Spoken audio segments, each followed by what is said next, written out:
Oi, criançada!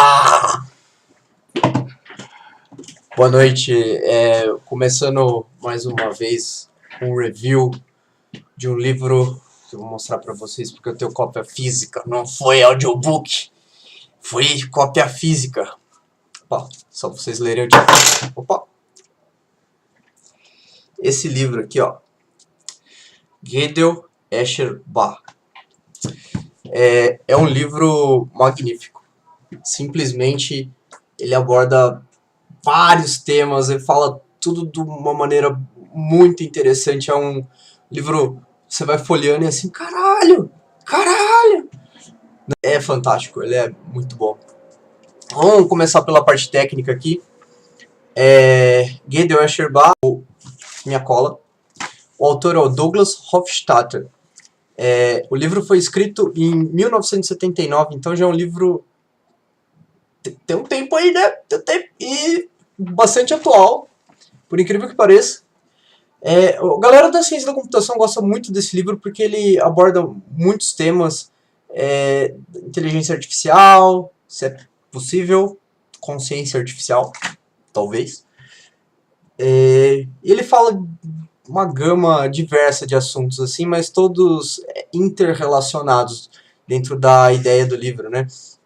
Rapidinho ele vai falar de filosofia, lógica, matemática, computação, genética, linguística, zen budismo, fractais, paradoxos, loops estranhos.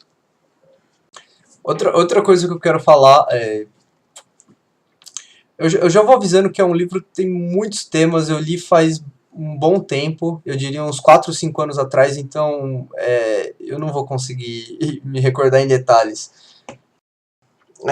Só para esclarecer o título, o que é o título?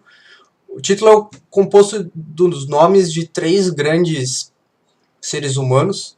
O primeiro deles é o Kurt Gödel, matemático austríaco, que provou, né, tem um teorema que a matemática ela é consistente e incompleta. Ou melhor, um sistema ele pode ser completo ou consistente, basicamente. Tomar umas pedradas aí do galera que entende mais de matemática aí, mas basicamente é isso.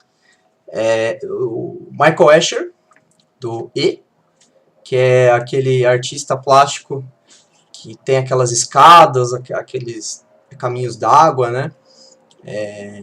A mão que desenha a própria mão, então seria uma espécie de paradoxo em 2D, o artista plástico do paradoxo, né? E o Bach, Johann Sebastian Bach, o músico barroco do século... não lembro. Então, isso vou confessar que é um problema meu. Eu tenho pouquíssima instrução musical, então não sei. O livro é bem pesado, então ele tem partituras musicais, eu não faço a mínima ideia como se lê isso. Nunca tive talento para isso, então também não vou me preocupar. O livro ele é composto em 2 partes, basicamente. A primeira parte ele introduz uma série de conceitos e a finalização dela é uma intuição do Teorema de Gödel. Mostra uma série de ideias na primeira parte e culmina com essa explicação intuitiva do Teorema de Gödel, muito bem construído. Como eu disse, é um tema bastante complexo e eu não sou gabaritado para falar sobre o assunto, mas eu sou curioso, então eu achei bacana.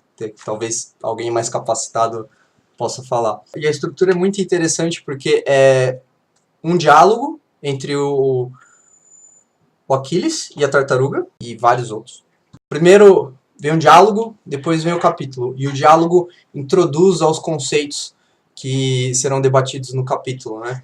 Então é uma introdução light e depois ele vem uma coisa mais formal. Às vezes ele coloca lógica formal, códigos de computador, pseudocódigos, né? Assim ele vai construindo até chegar lá no Teorema de Gödel. Depois da segunda parte, ele fala da consciência, como as coisas se tornam conscientes. Então a tese que ele defende é a seguinte, que a consciência é um fenômeno do cérebro humano. O cérebro humano é feito dos materiais aí da natureza, e o cérebro humano, ele joga que é Turing completo, ou seja, é análogo ao computador, é capaz das mesmas operações que um computador é capaz, e logo, inteligência artificial forte, você falar com a sua geladeira, é possível. E não só inteligência artificial, a consciência. É pesado. Essa segunda parte eu vou confessar um pouco mais chatinha, né? Mas é interessante, é interessante. Um dos pontos mais interessantes do livro, né? Eu vou classificar ele como um livro de exatas, mas no final das contas ele fala de tanta coisa. Então, ele fala de assuntos super esotéricos, só que tipo, de uma maneira muito racional, muito centrada. Então eu acho bem interessante. A parte que ele fala do Zen budismo e top notch, assim, tipo, excelente. Essa parte do Zen budismo tem os koans, que seriam uma espécie de uma piada, só que a reação não é o riso, a reação é a iluminação. Então você tem aquele clique e você é iluminado, né? Segundo a tradição. Então, um livro cheio de gravuras, um livro cheio de é um livro cheio de gravuras, entre elas tem uma interessante das línguas mortas, que ele fala, olha, aqui são trechos de algumas línguas que a humanidade consegue interpretar e outras que se perderam. Tem alguma coisa escrita ali, mas o livro fala muito sobre o fenômeno da complexidade. Então, como as coisas vão se organizando em camadas e os fenômenos mais simples, mais básicos estão lá na camada de baixo e eles têm regras claras e conforme você vai escalando, criam sistemas complexos, com regras complexas e...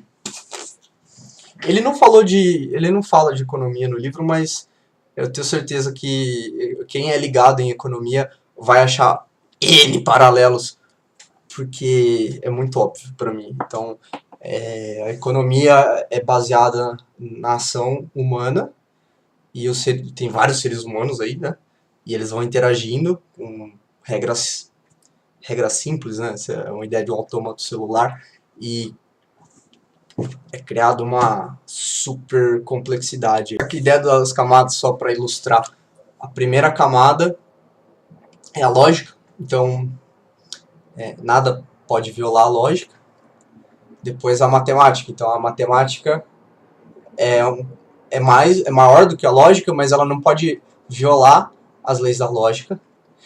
Depois ele coloca a física, né? Então a física não poderia violar as leis da matemática, então geralmente o que acontece é quando empiricamente uma coisa totalmente sem sentido, a galera revê a matemática, basicamente. Talvez a física quântica aí, né?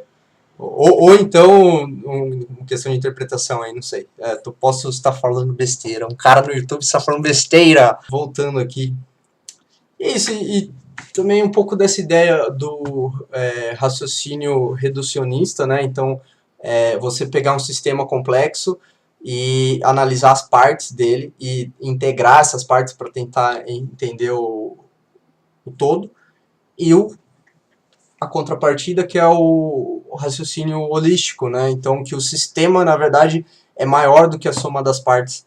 Vou mostrar aqui as gravuras. Elas são muito... Vou começar aqui, cadê? Esse daqui é o Bach, o músico. Daí ele coloca partituras, né? Eu vou até tocar aqui, talvez. Esse daqui é o Escher, o artista plástico. É um autorretrato dele, né? Então ele tá... Opa! Ele tá segurando esse espelho, que na verdade é uma esfera, e tá refletindo a própria imagem. Esse não tá muito bom.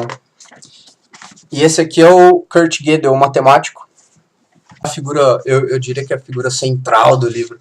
E tem um puzzle. O livro é cheio de puzzle, então você vai ficar pensando. É muito interessante o primeiro capítulo é o MU Puzzle. Põe que você começa com o MU e você quer atingir o MI. E você tem umas regras. Eu até ver direito aqui quais são as regras. Enfim. Esse puzzle... Foda-se, depois eu corto essa porra. Então, aqui é uma coisa bastante típica do Escher. O que é figura e o que é fundo, né? Se você olhar aqui os passarinhos, você não sabe o que é fundo e o que é figura, né? Então, aqui também você não sabe direito o que é fundo e o que é figura. Se olhar para a parte preta, é um desenho. Se olhar para a parte branca, é outro. Isso são exemplos da obra do Escher. Deixa eu ver o que mais tem de interessante aqui. Tem muita coisa interessante.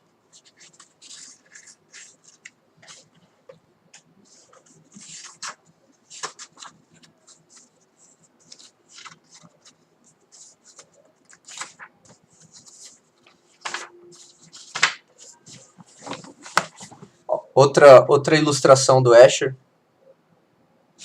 E brinca com a tipografia do texto. Aqui um exemplo de uma obra do Escher, bem característica, essas escadas impossíveis, né? Que a escada que sobe, na verdade, está indo para baixo e vice-versa. Tem um diálogo muito interessante que ele fala que o gênio pode conceder um desejo, e se for um meta-desejo, ele tem que pedir para o gênio superior a ele, né? E quando chega um meta-desejo, e assim vai, né? E percebe como ele brinca com a... Dá pra enxergar? Ele vai brincando com a tipografia do texto, né? Isso é bem comum no livro. Aqui outra figura espetacular, que são esse lagartinho que sai da pintura, dá uma volta ali no cenário e mergulha novamente ali na figura. Então, e o livro também é cheio de diagramas para explicar. Aqui ele está explicando essa parte de linguística, né? Então, pronome, verbo, foi possível descobrir o que estava escrito lá, porque existia essa correspondência. E logo depois ele mostra várias línguas são indecifráveis aí por N motivos, línguas mortas. Muito interessante. Ele põe uns trechos de DNA aqui no livro. É um livro que realmente vale a pena. O que eu tinha comentado aqui sobre lógica, né? Então ele vai colocando as proposições lógicas. Se você é acostumado a ler paper de matemática ou ler código de computação, você vai se dar bem com esse livro, porque você vai conseguir decifrar. Agora, se você não tem muita pegada com isso aí, então vai ser mais difícil. Então, o que eu falei das partituras, né? Ó. Eu vou falar de um koan. Agora eu só não lembro qual parte que é essa porra. Eu vou ler o meu favorito desse livro. Nessa página. Na página 250. E o koan é mais ou menos assim. O estudante vai até o mestre e pergunta: mestre, eu estou procurando a verdade. Em qual estado da mente eu devo treinar para encontrá-la? O mestre responde: não existe a mente, não existe nenhum estado para colocar a mente. E não existe verdade, então não tem propósito no treinamento. E o estudante responde: se não existe uma mente para se treinar e nenhuma verdade para se encontrar, Por que que esses monges se reúnem todo dia para estudar o Zen? O mestre responde, bom, não tem nem 1 centímetro de sala aqui. Como as pessoas podem se reunir? Eu não tenho língua. Como eu posso contar para alguém a verdade? E o estudante responde, como você pode mentir dessa forma? E o mestre responde, eu não tenho língua. E não existe verdade. Como eu posso mentir? E o estudante fala, eu não consigo acompanhar, eu não te entendo. E o mestre responde, eu não entendo a mim mesmo.